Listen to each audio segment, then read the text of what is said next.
Listen to the laughter echoing from a playground today. Now, travel back 2,000 years and hear the same sounds rising from the dusty streets of ancient Rome. What games filled the days of a Roman child? You are about to uncover the lost world of their play, from tiny chariots raced by wealthy boys to simple nuts tossed by city kids.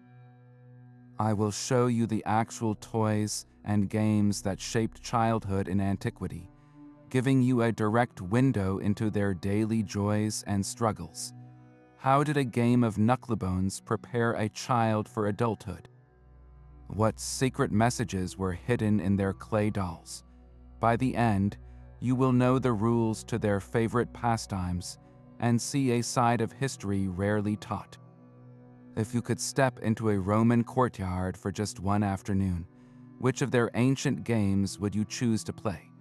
A child's first toy in ancient Rome was often a small terracotta rattle, a gift meant to ward off evil spirits. But the path that stretched out from that first rattle was not the same for everyone. For a boy born into a wealthy patrician family, life was a careful preparation for leadership. His days were filled with tutors, learning Greek and rhetoric, with leisure time spent in the family's spacious courtyard. His games were not mere distractions. They were training miniature versions of the adult world he was destined to command. He might have a tiny wooden chariot, pulled by mice, a direct echo of the races he would one day sponsor at the Circus Maximus. For a girl in a similar household, her dolls were not just for cradling. They were often finely crafted from ivory or bone, dressed in the latest fashions, teaching her the domestic and social roles she would be expected to fulfill as a Roman matron. Now, step outside the villa walls into the bustling, crowded streets of the city. Here, a plebeian child's life was starkly different. Education was a luxury few could afford. From a young age, they were expected to help with the family trade, whether that was assisting in a shop, a bakery, or on the docks. Their play was snatched in fleeting moments between chores, using whatever was at hand. A few knucklebones from a butchered sheep, a ball made of rags, a simple game of tag in a narrow alley. Their toys were not imported or finely made. They were functional, born from necessity and imagination. Even their games often mirrored the realities of their future. A group of boys might play at soldiers with sticks for swords. A common pastime for those who knew military service was their most likely path to citizenship and a small plot of land. The divide was profound. The wealthy child played at being a general. The poor child played at being a soldier, a reflection of the very hierarchy that defined Roman society itself. So the toys a child held and the games they played were a direct map of the life that was waiting for them. These imported dolls were far more than simple playthings. Crafted from ivory, polished wood, or finely painted terracotta, they were objects of art. Many were articulated, with joints at the shoulders and hips that moved, allowing a young girl to pose her doll in the manner of a dignified Roman matron. The doll's clothing was a direct reflection of the latest fashions from across the empire, a miniature lesson in social status and domestic duty. Through this elegant toy, a girl learned how a noblewoman should stand, how she should dress, and how she would one day present herself to the world. It was a beautiful, subtle form of indoctrination into her future role. For wealthy boys, the ultimate toy was the miniature chariot. This was not a simple cart. It was a detailed, scaled-down replica of the racing chariots that thundered before tens of thousands in the Circus Maximus. Sometimes pulled by teams of real mice or small dogs, these tiny vehicles were raced in the family's private courtyard. The boys would pretend to be famous charioteers. their factions represented by colors just like the real teams, reenacting the triumphs and rivalries that captivated their fathers. This game was not just about speed. It was an early lesson in the politics of spectacle. A boy learned that sponsoring and winning these public games was a path to immense popularity and political power. He was not just playing with a toy, he was practicing for his future as a patron of the games, a man who could win the favor of the Roman mob through entertainment and display. The dolls and chariots of the rich were direct, tangible links to the adult world they were born to inherit, turning their courtyards into tiny stages for the drama of Roman society. But the training of a young Roman aristocrat was not confined to physical toys. Inside the villa, away from the dusty chariot tracks, a different kind of battle was waged on wooden boards. The elite were expected to master games of pure intellect, where foresight and cunning were the only weapons. One of the most revered was Ludus Latrunculorum, the game of mercenaries. Think of it as the Roman predecessor to chess. Two players faced each other across a grid, moving pieces that represented soldiers. The goal was to outmaneuver your opponent, to surround their pieces and capture them. This was not a game of chance. It was a brutal exercise in logic and tactics. A boy learned to anticipate his rival's moves 3 or 4 steps ahead. He practiced sacrifice, luring an opponent into a trap by giving up a lesser piece. He learned the cold calculus of command, where individual soldiers were expendable for the sake of a larger victory. This was the essence of military strategy, distilled into an afternoon pastime. A more social but equally strategic game was Duodecim Scripta, the game of 12 lines. Played on a long board with 3 rows of 12 points, it involved moving 15 pieces according to the roll of 3 dice. While luck played a role, the real skill lay in calculating risk and blocking your opponent's path. It was a game of social interaction, often played for small wagers, teaching a young patrician how to maintain a calm demeanor in victory and defeat. These board games were silent tutors. They forged the mental discipline required to govern a province or lead a legion, turning a quiet room into a classroom for future commanders. While the elite strategized over their game boards, the sound of a different kind of play filled the city's narrow streets and cramped apartments. For the vast majority of Roman children, toys were not purchased. They were invented. Their world of play was built from scraps, fueled by a relentless creativity born from having almost nothing. A ball was not made of fine leather. It was a lump of rags, tightly stuffed and stitched together by a mother's hand, or perhaps an inflated pig bladder, light and surprisingly bouncy. The simple act of kicking or tossing this homemade sphere became a game of pure, uncomplicated joy, a fleeting escape from the hard realities of daily life. Another common sight was the wooden top. A child would spend hours carving a simple point and groove into a scrap of firewood, then spin it into a whirling dance using a strip of old cord. The goal was not just to keep it spinning, but to battle other tops, to knock them over and be the last one standing in a miniature, spinning arena. These were not lessons in rhetoric or military command. They were lessons in physics and friction, learned not from a tutor but from the dirt beneath their feet. Can you hear the echoes of their laughter? It did not come from a private courtyard, but from a shared alleyway, a testament to a different kind of resourcefulness. Their play was a declaration that fun did not require wealth. It only required a little imagination and whatever the world had left behind. Yet even a scrap of wood or a ball of rags was a luxury for some.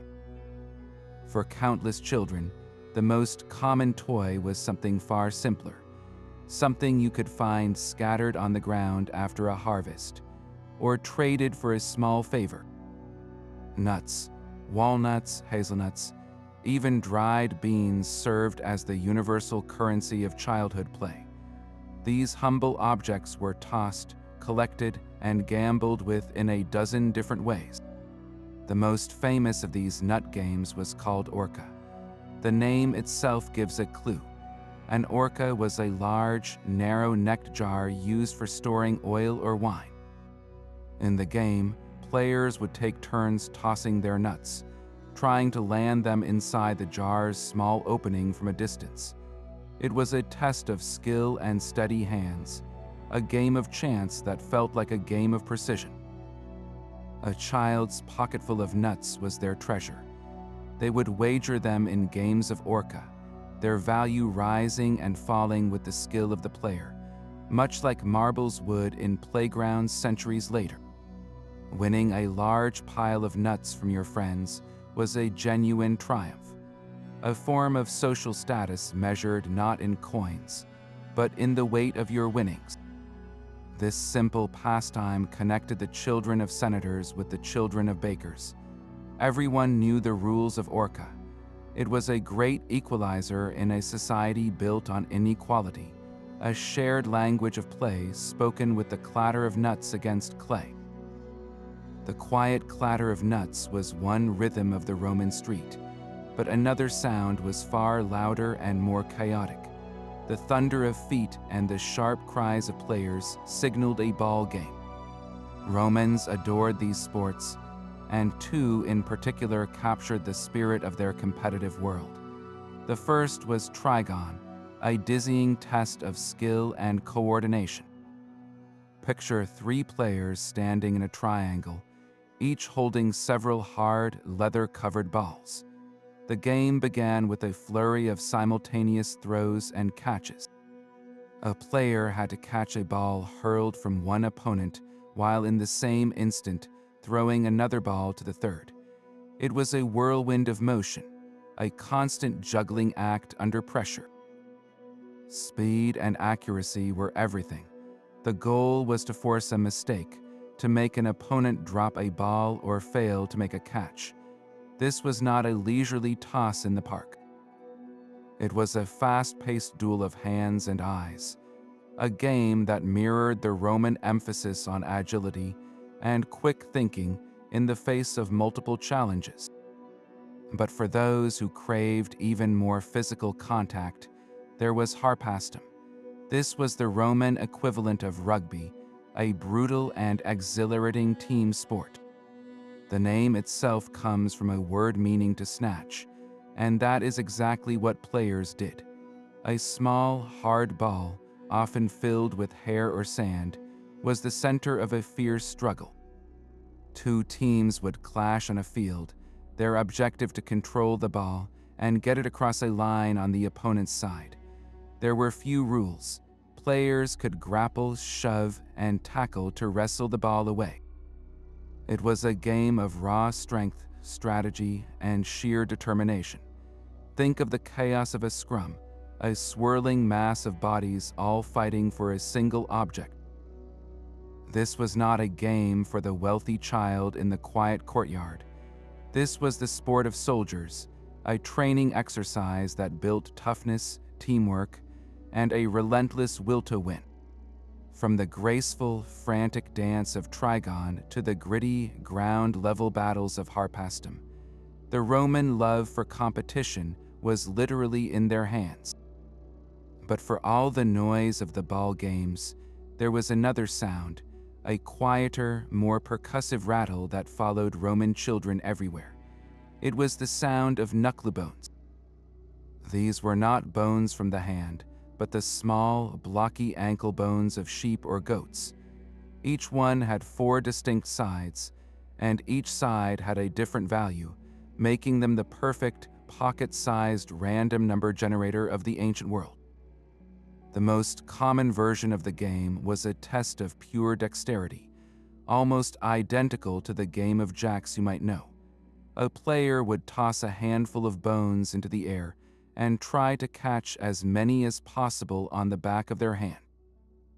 Then, with the bones still balanced there, they would toss them again, this time snatching them from the air with their palm. It required a steady hand, sharp eyes, and lightning-fast reflexes. But Knucklebones had a second life, one that appealed to their Roman love for chance and risk. The four sides of the bone were each given a name and a numerical value. The broad, concave side was called the dog, and it was the worst throw. The opposite, broad, convex side was the Venus, the best and rarest score. The two narrow, flat sides were the king and the six. Players would throw a set of 4 or 5 bones, much like dice, and the combination that landed would determine their fate. Soldiers would wager their pay on a throw. Men and women would play in taverns for drinks, and children, both boys and girls, would gamble with their precious collections of nuts, their fortunes rising and falling with every clatter of the bones on a stone step. This simple game connected the playground to the gambling den, a shared language of luck that everyone, from a senator's daughter to a soldier's son, could understand and enjoy. The clatter of knucklebones and the scuffle of ball games were not the only sounds echoing through Roman neighborhoods. Another constant rhythm was the gentle, rolling hum of a hoop, accompanied by the quick, tapping steps of a child. One of the most common sights, from the grandest villa to the most crowded street, was a boy or girl guiding a metal or wooden hoop with a short stick. This was not a complex toy, but its simplicity was its genius. A child would run alongside the large, circular band, using the stick to tap its edge, to push it, to steer it around obstacles, and to keep it upright and moving. It was a test of balance, speed, and fine motor control all at once. The goal was straightforward: keep the hoop rolling for as long as possible without letting it wobble and fall. But where children gather, competition naturally blossoms. What began as a solitary challenge quickly turned into a race. Friends would line up and see who could roll their hoop the fastest over a set distance, their sticks clacking furiously against the rims. They would set up obstacle courses, weaving between columns in a courtyard or dodging market stalls in an alley, the winner being the one who navigated the course without a single crash. This friendly rivalry was more than just fun. It was a physical education. The constant running built endurance, while the precise taps of the stick developed the kind of hand-eye coordination that would be vital in countless trades, from a carpenter's hammer to a soldier's sword. That spinning hoop was a wheel of pure, uncomplicated motion, a simple toy that taught complex skills through the universal language of play. That spinning hoop required constant, focused vision, but some of the most beloved games in Rome deliberately took sight away. In the dusty twilight of a city courtyard, you would have heard the shrieks and giggles of children playing a game they called Mienda, a challenge we know today as blind man's bluff. One child would be chosen, a cloth tied tightly over their eyes, plunging their world into darkness. Spun around several times to disorient them, they were then set loose to stumble and grope, trying to tag the other players who darted and taunted them from just out of reach. The Roman poet Ovid himself mentions this very game, describing the laughter that erupted when the blindfolded player lunged at empty air or accidentally tagged a tree. This was a game that needed no expensive equipment, just a scrap of cloth and a group of friends. It tested hearing, intuition, and trust in a way that a board game never could. The same spaces that hosted these chaotic rounds of Mienda also provided the perfect landscape for another universal classic, hide and seek. Roman houses with their labyrinthine rooms, shaded colonnades, and large storage jars offered countless nooks for a child to squeeze into, holding their breath while the seeker's footsteps drew near. The rules were undoubtedly the same tense silence, the same triumphant dash to the home base. What is truly remarkable is how these two games, in their beautiful simplicity, erase the stark social divides of Roman life. The son of a senator and the daughter of a baker could find common ground in the shared thrill of hiding, or the collective joy of avoiding the blindfolded seeker. They required no wealth, no status, only the universal currency of childhood, a willingness to play. These were not lessons for a future career, they were something more fundamental, a practice in laughter, camaraderie, and the pure, uncomplicated joy of being a child, a feeling that has echoed unchanged for 2,000 years. These games of chase and hiding were about the present moment, but another form of play was always looking toward the future. In the shade of a portico or a quiet corner of a street, Roman children were constantly performing a theater of adulthood. They built miniature worlds from sticks and stones, acting out the very lives they saw their parents living every day. For a boy, this often meant picking up a wooden sword. He was not just playing a soldier, he was drilling like one, marching with his friends in a ragged line, defending a makeshift fort from imaginary invaders. Another might stand on an upturned crate, practicing the grand gestures of an orator, delivering a passionate speech to an audience of patient sheep or his younger siblings. He was rehearsing for the forum, learning the physical language of power and persuasion. And for those captivated by the roar of the crowd, two boys would square off with wooden rudii, the training swords used by gladiators, each dreaming of the glory and freedom that awaited a champion in the arena. This was more than simple imitation. It was a physical absorption of their culture's ideals of strength, honor, and public command. Meanwhile, girls created their own intricate social worlds. A finely dressed doll was not just a toy, it was the central character in a story. They would stage elaborate weddings, with the doll as the bride, practicing the rituals and vows they would one day perform themselves. They built small doll houses from clay or arranged rooms in the dirt, carefully placing miniature furniture to mimic their own homes.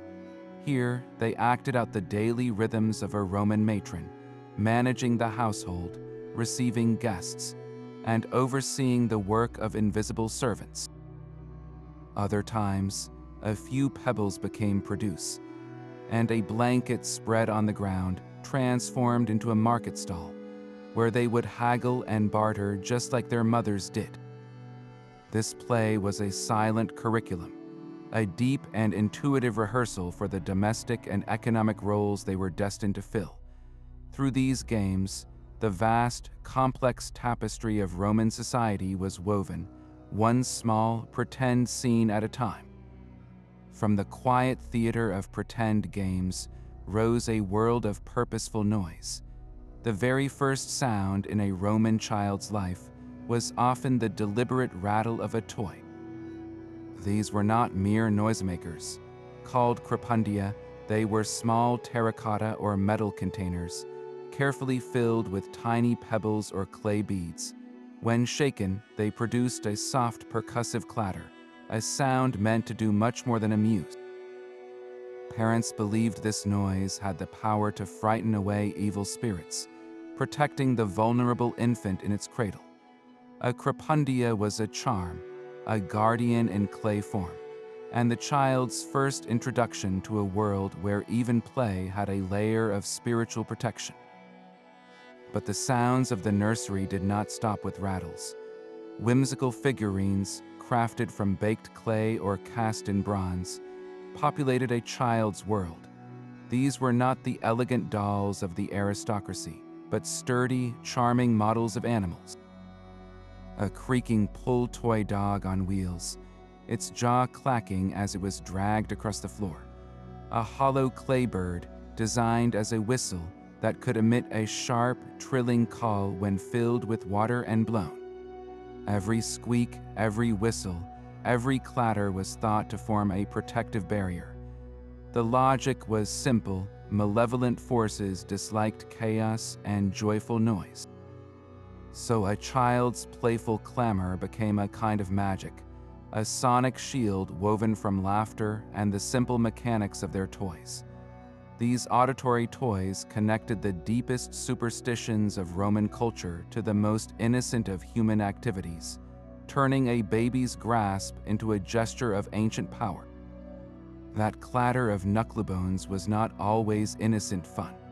For every child playing a simple game of catch, there was another crouched in a circle, their eyes fixed on the toss of the bones, with a small pile of nuts or trinkets resting in the dust between them.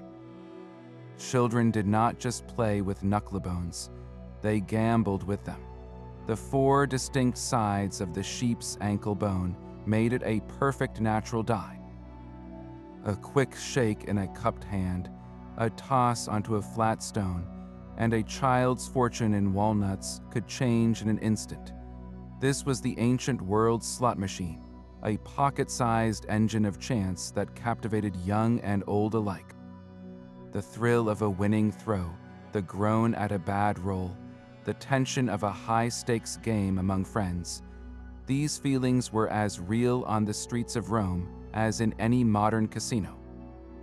But this widespread passion for gambling among the youth did not go unnoticed. It deeply worried the moral philosophers of the day. The statesman and writer Seneca, a man who advised an emperor, looked upon these childish wagers with grave concern. He saw something dangerous in the rattle of the bones.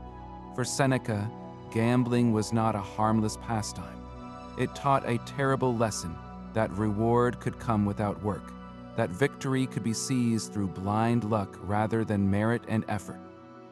He believed it fostered greed and a restless spirit, corrupting the discipline that was so vital to the Roman character. The very idea that a boy should get used to desiring a prize he did not earn was antithetical to everything a Roman education was supposed to build. So while children saw a game, moralists like Seneca saw a training ground for vice, a subtle threat to the bedrock of society itself. That timeless conflict between the pure thrill of a gamble and the sober warning of its consequences was already being played out for the highest stakes in the simple toss of a bone. That quiet conflict over gambling reveals a deeper truth: that every game in Rome was a lesson of some kind. For the children of the elite, this was never more true than in their formal schooling, where the line between a lesson and a game was often deliberately blurred. A young student grappling with the Greek alphabet did not simply recite letters. He might have been given a set of ivory tiles, each one carved with a character from the Greek or Latin alphabet. The task was to arrange these tiles to form words, a tangible, hands-on puzzle that made the abstract shapes of language feel solid and manageable. This was more than memorization. It was a physical interaction with knowledge. The same principle applied to numbers. Before a boy ever touched a wax tablet for complex sums, he learned the fundamentals on a counting board, or later, a simple abacus. He would slide small beads or pebbles along grooved lines, each movement representing an addition or subtraction. The click of the bead was a satisfying sound, a small, audible victory that turned the drudgery of arithmetic into a game of skill and motion. The goal was to make the numbers dance, to see the logic of mathematics unfold right there beneath his fingertips. But the most vital skill of all, the one that defined a Roman orator, was memory. To hold an entire speech in your mind for hours was a superhuman feat, and they trained for it with games.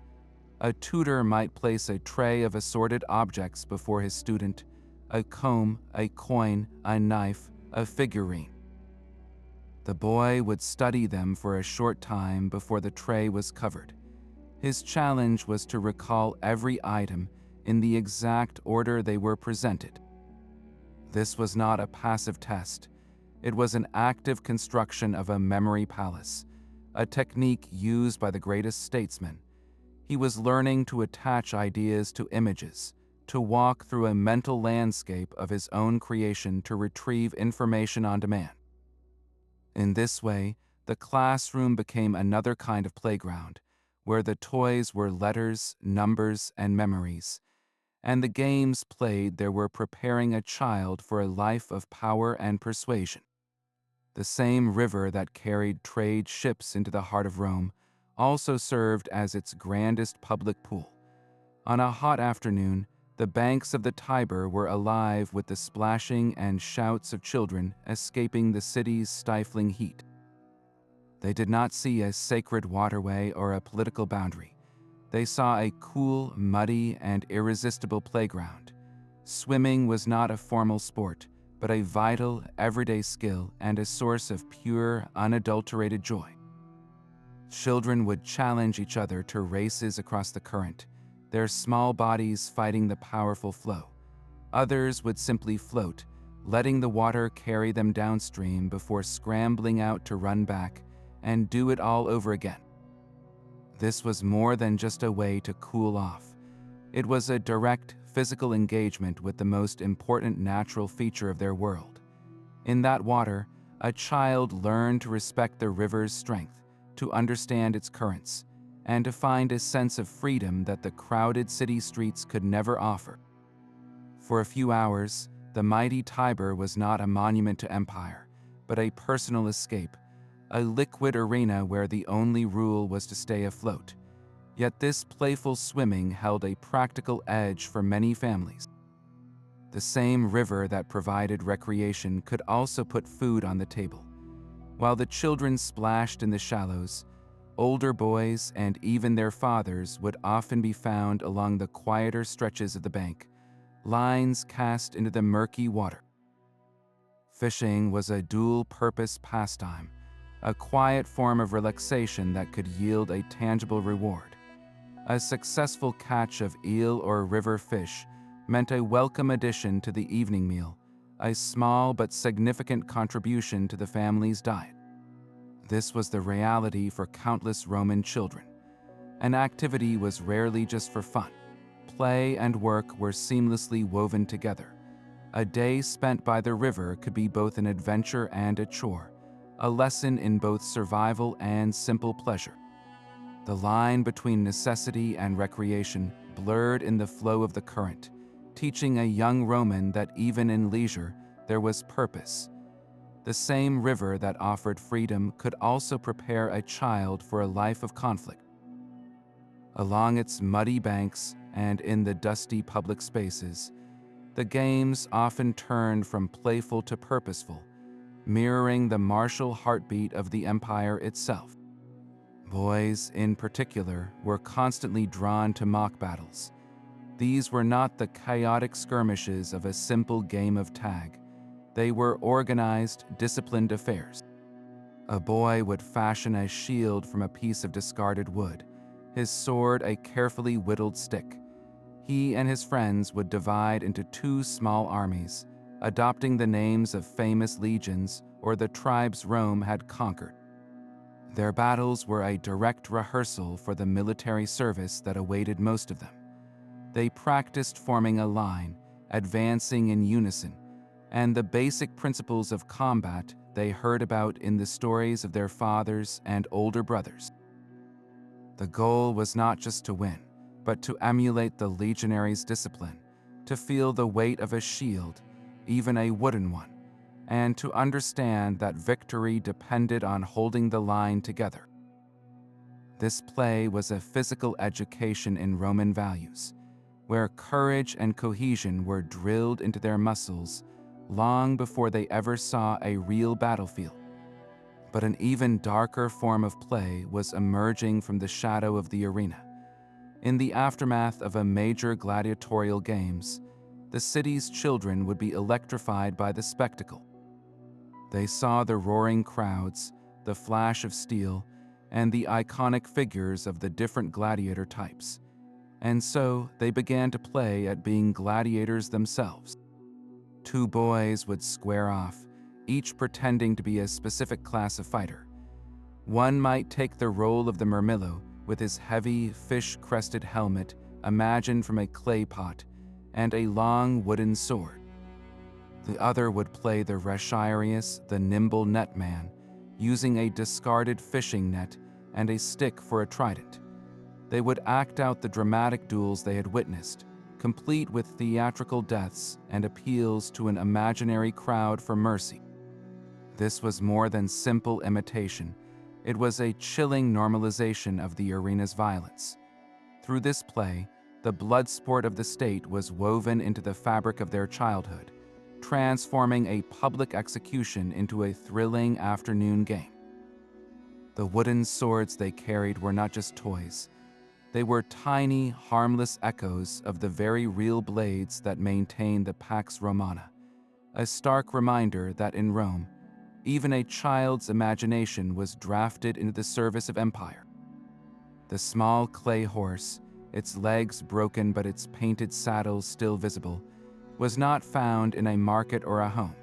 It was cradled in the hands of a child, laid to rest in a tomb 200 years ago.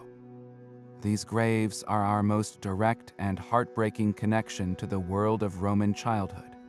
While stone inscriptions celebrate the deeds of emperors and senators, it is in the silent, personal offerings within these burials that we hear the true whispers of a young life cut short.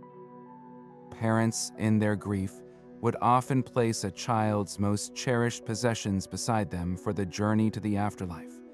A beautifully articulated doll, her ivory limbs still movable, might be tucked next to a young girl. A set of polished knucklebones, worn smooth from countless games, could be found in a boy's tunic pocket. These were not grand public monuments, but private tokens of love and loss. They tell us that a child's joy in their favorite toy was a force so powerful. Their parents believed it could comfort them even in death. What does it mean to be given a doll you will never hold again, or a set of dice you will never toss? These objects are more than artifacts. They are frozen moments of parental love, a final attempt to shield a child from the unknown with the familiar comfort of play. For archaeologists, each of these tiny discoveries is a poignant puzzle piece. A miniature terracotta chair found in a grave might seem like a simple trinket, until you realize it is a perfect, scaled-down replica of the furniture in a wealthy Roman home. It speaks of a child who is learning to navigate a world of specific social customs, even in their play. A collection of tiny bronze animals, a dog, a chicken, and a duck, all fitted with small loops, suggests they were once strung together as a noisy, clattering pull toy. We can almost hear the sound they made as a toddler dragged them across a mosaic floor. And then there are the dice. So many graves of older children contain carefully carved bone dice, often found in pairs. Unlike the knucklebones used for simple games, these cubic dice, marked with dots from 1 to 6, point to a child who had graduated to more complex games of chance, the kind played by adults in taverns and barracks. In gifting these, a parent was not just giving a toy. They were acknowledging the adult their child was becoming, a recognition of a maturity that would never be fulfilled. Holding one of these dice today, you are not just holding a piece of bone. You are holding a story that was buried, a future that was lost, and a love that sought to defy the finality of the grave with the enduring power of a simple game. A child's wooden sword was Roman, but the game of strategy he learned with it often spoke with a Greek accent. The cultural conquest of Greece by Rome was not a one-way street. As Roman legions brought Greek treasures and scholars back to Italy, a profound transformation began, especially within the homes of the elite. For wealthy Roman children, a proper education was now incomplete without a deep immersion in Greek language, philosophy, and even play. The board games that taught Roman boys to think like generals were frequently Greek imports. Ludus Latrincularum, the game of mercenaries, was a direct descendant of the Greek game pata. Its focus on tactical encirclement and sacrifice echoed the strategic doctrines of Greek military theorists that Roman commanders studied so carefully. A boy maneuvering his pieces on the Latrinculae board was not just playing a game, he was internalizing a Hellenic art of war, learning to outthink his opponent with a Greek mind while remaining a Roman heart. This cultural borrowing was not limited to the mind. The Greek ideal of a balanced education for both body and spirit, known as erete, began to influence the upbringing of young aristocrats. While traditional Roman training emphasized raw, practical strength for the battlefield, the Greek models celebrated the graceful, disciplined athlete. You would start to see wealthier Roman boys practicing not just with a wooden sword, but also with a discus or javelin in the family's private gymnasium, or palaestra, a space deliberately modeled on Greek examples. They were learning to value the form of the movement, the beauty of the throw, not just its deadly effectiveness. This was a new kind of competition, one where the goal was personal excellence and honor, a concept that began to soften the harder edges of the purely Roman focus on victory at any cost. Even the stories that filled a child's imagination were now a blend of two worlds. A Roman mother or a Greek nurse might tell her children the thrilling tales of Aeneas, their own Trojan hero, but she would also recount the epic adventures of the Greek Heracles, whose mighty labors they called by his Roman name, Hercules. In the courtyard, a boy's pretend battles were no longer just between Romans and Gauls. Now he could be Hercules strangling the Nemean lion, or the hero Perseus slaying the monstrous Medusa. Greek myths provided a universal playground for the imagination, a shared language of heroes and monsters that enriched the native Italian stories of their ancestors. This fusion created a new hybrid childhood for the Roman elite, where the line between conqueror and conquered blurred in the games they played and the stories they dreamed. The rhythm of a Roman child's year was not set by a school bell, but by the grand, public heartbeat of religious festivals. Each holiday brought its own unique flavor of play, weaving their games directly into the sacred calendar. The most anticipated of all was Saturnalia, a week-long celebration in December that turned the entire social order upside down. Masters served meals to their slaves, and rules were relaxed in a carnival of laughter and mischief. For a child, the climax of this festive chaos was the Sigillaria. This was the final, dedicated market day of Saturnalia, a sprawling fair bursting with one particular type of item, small pottery figurines and dolls.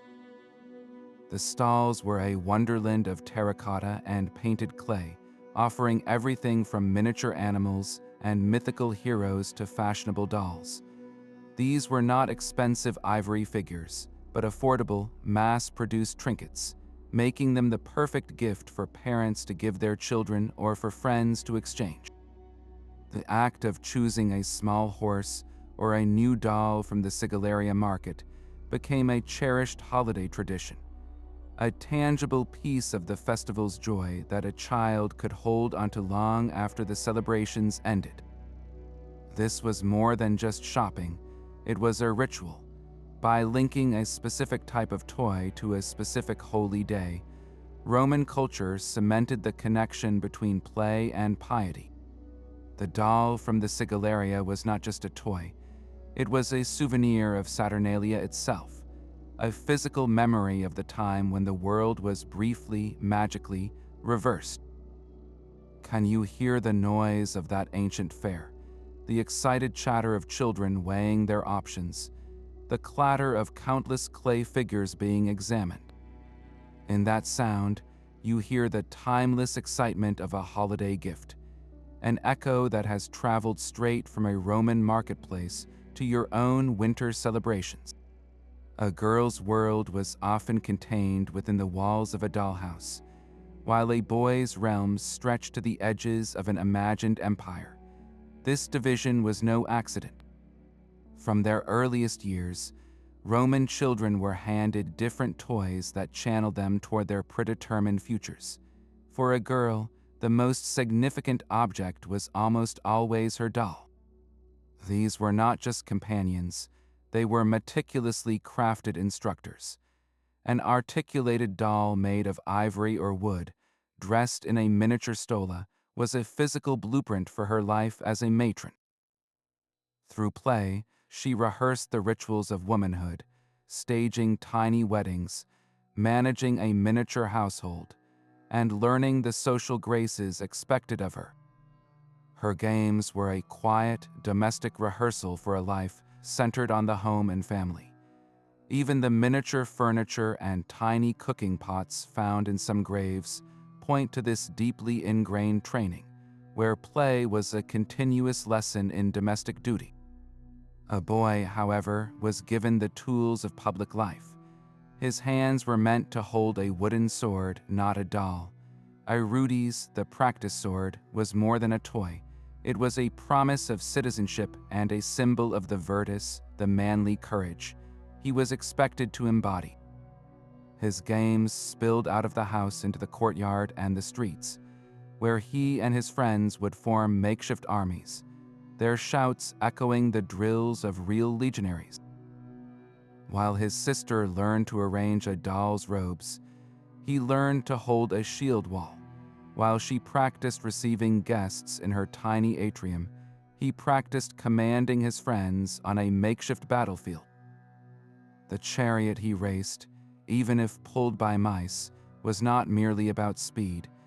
It was a lesson in the politics of public spectacle, a world where men competed for glory and the crowd's favor. This stark contrast in play was the foundation of the adult world. A woman's virtue was pietas, duty to family and gods, cultivated in the quiet, ordered space of the home. A man's virtue was gravitas, weighty seriousness, and courage, honed in the competitive public sphere. Their childhood games were the first and most effective classrooms for these separate destinies. Can you see the pattern? The toys were a map, and every child was already walking the path it laid out for them. The same streets that echoed with the clatter of hoops and knucklebones were also filled with another kind of music, the rhythmic chants and songs of children at play. We know the Romans valued the spoken word above all else, and this love for language and meter began not in the Senate, but in the nursery and the alleyway.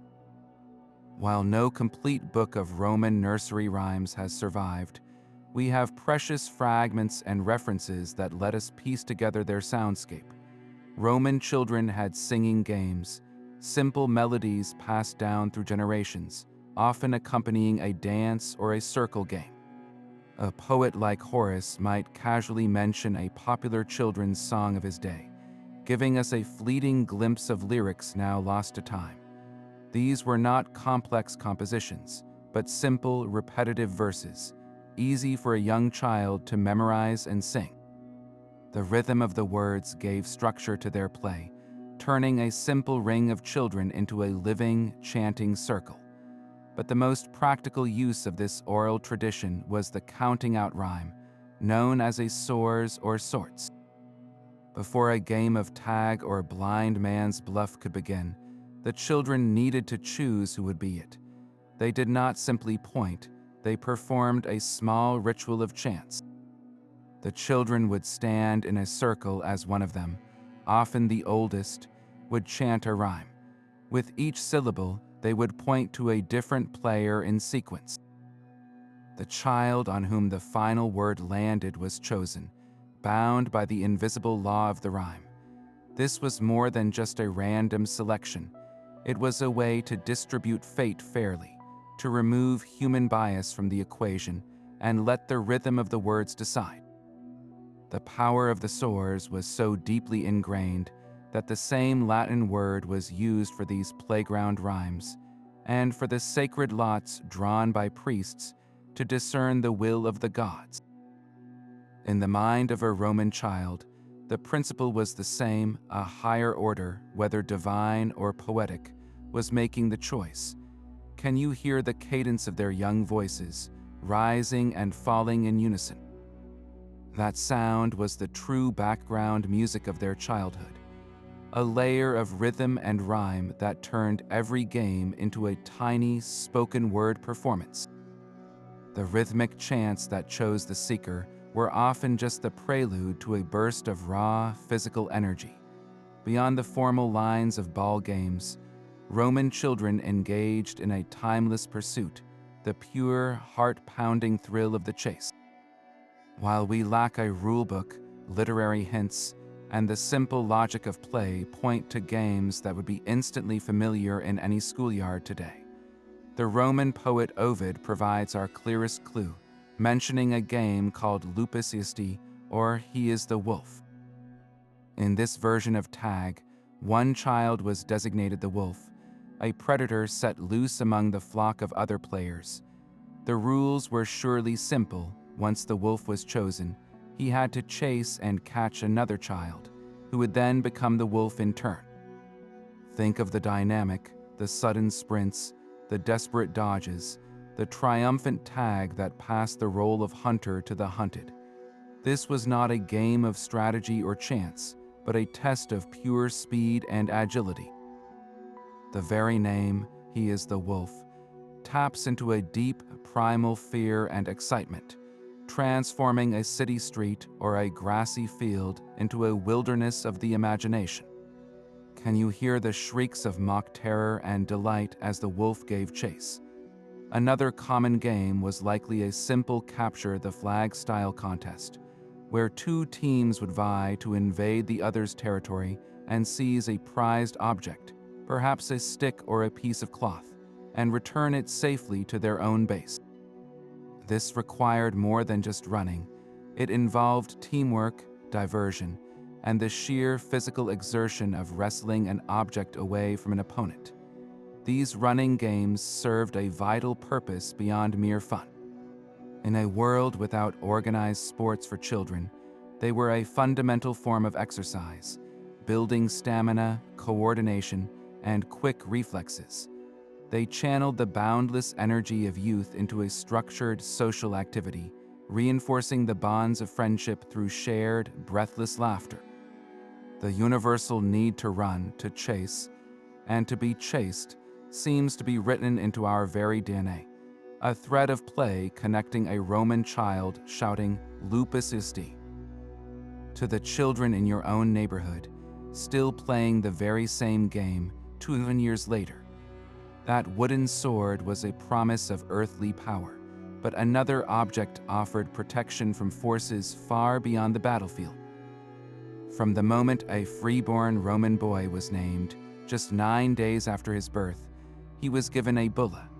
This was not a toy, but something far more potent, a small, circular locket made of gold for the wealthy or simple leather for the poor.